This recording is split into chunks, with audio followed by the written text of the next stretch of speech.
আমার কথাটা এই অংশটুকু যুবক যুবতীরা খুব ভালো করে শুনেন। দিনী বোন যাদের বয়স হায়েজ হয়ে গেছে, যাদের হায়েজ হয়েছে, এখান থেকে শুরু করে সবাই যারা বালেগ হয়েছে আমরা ছেলেরা সবাই ভালো করে কথাটা শুনেন। বাংলাদেশে পিছন থেকে একটা নতুন সমস্যা রাইজ করতেছে। সমস্যাটা হচ্ছে এমনিতেই আমাদের ছেলে মেয়েদের মধ্যে হারাম সম্পর্ক ছিল। এর স্কুলে কলেজে বিশ্ববিদ্যালয়ে যাচ্ছে, ফ্রি মিক্সিং এ পড়াশোনা করছে, বাসায় পর্ন দেখছে, ওখানে গিয়ে মেয়ের সাথে হারাম সম্পর্ক হচ্ছে, তারপরে প্রেমের সম্পর্কের নামে জেনা হয়ে যাচ্ছে, জেনা হওয়ার পরে ছেঁকা খেয়ে মাদক, তারপরে গান বাজনা বাদ্যযন্ত্র ইত্যাদি ইত্যাদি, জীবনটা শেষ। এদিকে ওই ব্যভিচারী মেয়েরা কারো কারো ঘরে যাচ্ছে, দাঁড়ান আমাকে বলতে দেন, ব্যভিচারী মেয়েরা কারো কারো ঘরে যাচ্ছে, ওদেরকে নিয়ে আপনারা আবার সংসার করতেছি। এই হচ্ছে না সিচুয়েশন? একজনের 5টা গার্লফ্রেন্ড, একজনের 4টা গার্লফ্রেন্ড, আরেকজনের 3টা বয়ফ্রেন্ড, 4টা বয়ফ্রেন্ড, এই ধাপগুলো পার হয়ে হয়ে এরা সংসারের জীবনে আসতেছে যখন বয়স হয়ে যাচ্ছে 25-30। সমস্যা কিন্তু এটা ম্যাক্সিমাম সময় সবার ক্ষেত্রে হচ্ছে বলবো না, অনেক একটা বড় অংশ এই সমস্যা ফেস করতেছে। এর মধ্যে এই ফ্রি মিক্সিং এর মধ্যে শুরু হয়েছে নতুন একটা জিনিস, ভালোবাসার আবার লিঙ্গ কি, ভালোবাসার আবার এখানেই শুরু হয়েছে ছেলে ছেলে জেনা করা এবং মেয়ে মেয়ে জেনা করা, ছেলে ছেলে জেনা করা আর কি বললাম বলেন, মেয়ে মেয়ে জেনা করা। নাউজুবিল্লাহ। এটা কমে লুত, এর শাস্তি আসবে যদি আমরা তওবা করে ফিরে না আসি।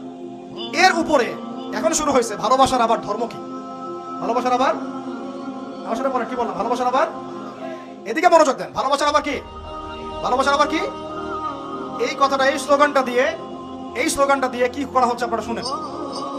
অমুসলিম ছেলে মুসলিম মেয়ের সাথে প্রেম করতেছে, অমুসলিম ছেলে মুসলিম মেয়ের সাথে প্রেম করতেছে, বলতেছে ভালোবাসার আবার ধর্ম কি, তুমি আমি একে অপরকে মহব্বত করি, ভালোবাসি, এর মধ্যে ধর্ম আসবে কেন? বলছে তুমি আমার ধর্মে দীক্ষিত হয়ে যাও অথবা আমি তোমার ধর্ম কবুল করে মুসলমান হয়ে যাব।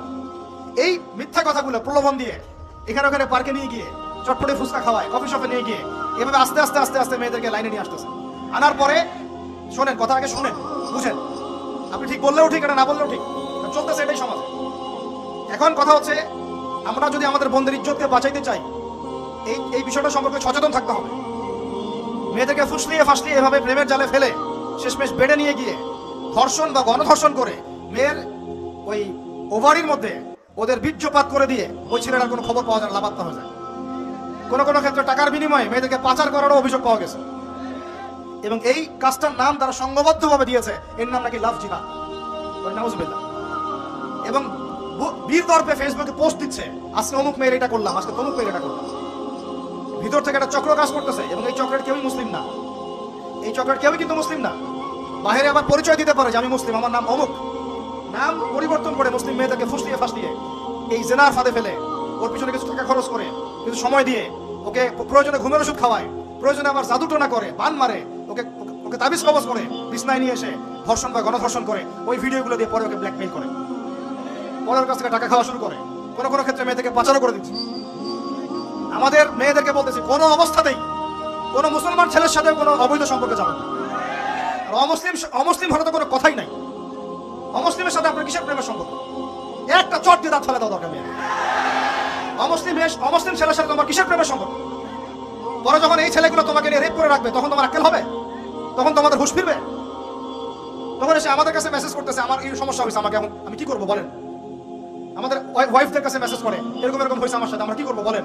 তো তোমাকে কে যাইতে বলছো এই ছেলের কাছে? আর কিভাবে বলবো বলেন? তুমি একজন মুসলিম ঘরের মেয়ে, তোমার ইজ্জতের দাম নাই, তোমার সম্মানের দাম নাই, তোমার ইজ্জত আবরুর দাম নাই। তুমি কেমন করে নগ্ন হয়ে বাইরে ঘুরতে পারো? তুমি কেমন করে একটা অমুসলিম ছেলের সাথে প্রেমের সম্পর্ক করতে পারো? কিভাবে তুমি একটা অমুসলিম ছেলের সাথে বেড়ে যেতে পারো? তার সামনে তোমার পায়জামা কেমন করে খুলতে পারো তুমি? আমার ল্যাঙ্গুয়েজ আপনি রাগ করেন না, আমি খুবই ফেড আপ এদের উপরে। একটা মেয়ে একটা মুসলিম ছেলের কাছেই তো যেতে পারবে না অবৈধভাবে। যাইতে হইলে তোমার শর্ত 3টা, বিয়ে করতে হবে, বালেগ হইতে হবে, সাক্ষী থাকতে হবে, মোহর দিতে হবে, তারপর যেতে পারবে। মুসলিম তো মুসলিম করতে করতে এখন অমুসলিমদের সাথে প্রেম করা শুরু করছো। আর যখন অমুসলিমদের দ্বারা তোমরা ধর্ষিত হচ্ছ, তোমাদেরকে পাচার করতেছে, তখন বলে আসে আমাদের কাছে চিঠি লেখো, আমরা এখন কি করব? এদের কি ভাইয়া নাই? বাসায় কি বাবা নাই? বাসায় ভাই নাই? এই চক্র থেকে সাবধান থাকেন। আর আমাদের সমাজে যারা দায়িত্বশীল, রাষ্ট্রের যারা দায়িত্বশীল, যারা উপরের লেভেলে আছেন, এই বিষয়গুলোর উপর কঠিন দৃষ্টি দেওয়ার জন্য আমি রিকোয়েস্ট করব। আমরা কিন্তু কোনো ধর্মের মানুষের সাথে কোনো দ্বন্দ্ব চাই না। চাই আমরা যে 50-60 বছর থেকে একসাথে বসবাস করতেছি, আমরা কি কোনোদিন কারোর সাথে মারামারি করছি? কোনোদিন দেখছেন যে খ্রিস্টান মুসলিম মারামারি হচ্ছে, ইহুদি মুসলিম মারামারি হচ্ছে বাংলাদেশে, হিন্দু মুসলিম মারামারি হচ্ছে বাংলাদেশে? দেখেছেন কখনো? এখন কি নতুন করে শুরু হলো? আল্লাহ রাব্বুল আলামিন আমাদের দিনী ভাইদেরকে বুঝদান করেন, বোনদেরকে বুঝদান করেন। কোনো অবস্থাতেই মেয়েদেরকে আপনি এভাবে ছেড়ে দিয়েন না বাইরে। কোনো অবস্থাতেই একটা মেয়ের হাতে অকালে মোবাইল ফোন তুলে দিয়েন না। কোথায় যাচ্ছে খোঁজ রাখেন, কার সাথে মিশছে খোঁজ রাখেন। একটা বাড়ির সম্মান নষ্ট হয়ে গেলে কখনো ফিরে আসে না। একটা মেয়েকে অপহরণ করেছিল রাজা দাহির, মুসলিম মেয়েকে। সেই ইজ্জতের বদলা নেওয়ার জন্য 17 জন ঘর সাওয়ার নিয়ে, কতজন? মাত্র 17 জন ঘর সাওয়ার নিয়ে মোহাম্মদ বিন কাসিম এই সিন্ধুর রাজা দাহিরকে আক্রমণ করে ওই জায়গা পরাজিত করেছিল।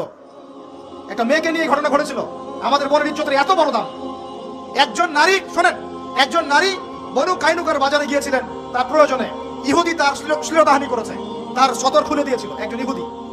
এটা দেখে একজন মুসলিম ভাই সেখানে থাকতে না পারে ওই ইহুদির গর্দান নামিয়ে দেয়। এই ইস্যুকে কেন্দ্র করে ইহুদিরা মিলে ওই ভাইকে শহীদ করে। তখন ওই বাজারে ওই ভাই ছাড়া আর কেউ ছিল না, একজনই ভাই ছিল। এরপরে এই মামলা আসলো নবীর দরবারে সাল্লাল্লাহু আলাইহি ওয়াসাল্লাম। এটা মদিনার ঘটনা। নবী সাল্লাল্লাহু আলাইহি ওয়াসাল্লাম ওই সাহাবীকে তো দোষারোপ করেনই নাই, ওই সাহাবীকে দোষারোপ করেন নাই, বরং নিজে বর্ম পরে অন্য সাহাবীদেরকে বলেছেন তোমরা বের হও, আমরা বনু কাইনুকা আক্রমণ করবো, ওকে এখান থেকে বের করে দেব। একজন দিনী বোনের ইজ্জতের বদলা নেওয়ার জন্য পুরো বনু কাইনুকার ইহুদিদের সাথে যুদ্ধ হয়েছে। আর আমাদের বোনরা স্বেচ্ছায় ইজ্জত বিলি দিচ্ছ। তোমরা হচ্ছে মাটির তলে চলে যাও, তোমাদের বেঁচে থাকা চেয়ে মাটির তলে চলে যাও। তোমরা নিজেরা স্বেচ্ছায় ইজ্জতের বিসর্জন দিচ্ছ।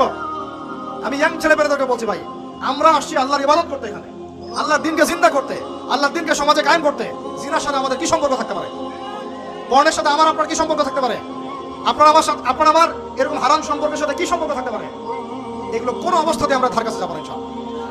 আল্লাহ রাব্বুল আলামিন আমাদের ভাইদেরকে বুঝদান করেন, বোনদেরকে বুঝদান করেন। আমি যা বলেছি আমাকে আমল করার তৌফিক দান করেন, আপনাদের সবাইকে আমল করার তৌফিক দান করেন।